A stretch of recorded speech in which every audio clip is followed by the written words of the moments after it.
So is a similar setup like what we are running right for you? It depends. It depends on your situation. It depends on where you want to go with your business. It depends on what stage you're at in your business, because at different stages, different setups could make more sense for you. But I'll just give you a couple of things, a couple of things that might make it a good thing for your business or not a good thing for your business. If you have lawns that are larger than half an acre, you might not want to go with a setup like this. It is much, the weak point in this setup is that a push mower is much slower than a larger zero turn or any wider mower. If you look at a small lawn, let's say like a quarter acre lawn, most of the time spent on servicing that property is going to be string trimming, edging, blowing, and then you're going to have probably a third or half of that time is going to be the mowing. None of that other stuff changes regardless of what type of mower you have. So with smaller properties, the decreased efficiency with a smaller mower doesn't really make that much of a difference in the overall time, because most of the time anyways is spent traveling and doing those other three tasks. And then the mowing, if it's only, it might make an extra 10 minutes of mowing. But when you start getting up into larger properties to where the mowing is a much larger percentage of the total time to service that property, then that's when, a bigger mower starts to really take off and gain ground over a smaller mower. So if you have larger properties, half acre or bigger, push mowing might not be good for you. Or, you can still do them, but you're going to be pricing them so high that you're not going to be competitive with people who have different setups or zero-turn mowers. So larger yards, like I told you, we're going to focus on putting robotic mowers on those properties. But otherwise we're not going to target those type of properties with our push mowing. If you're an owner-operator, like I was, doing all the mowing when I was on the mowing crew the first couple of years, I would prefer to have the mean green mower. I would prefer to have a big truck and another helper. Because when you're an owner-operator, the name of the game is, making your time, doing as much as you can with your time and being as fast, as efficient as you can, and also being comfortable.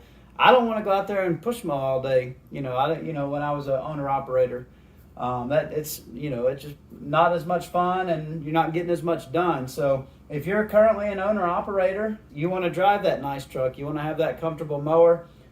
You want to be able to get as much done as you can.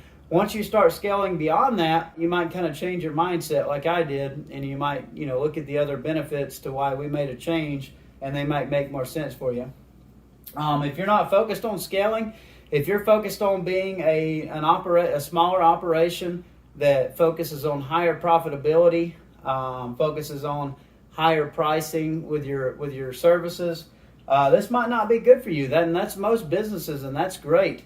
My goal is to have Quiet Lawn drastically scale up, and I hope to eventually have multiple locations with Quiet Lawn.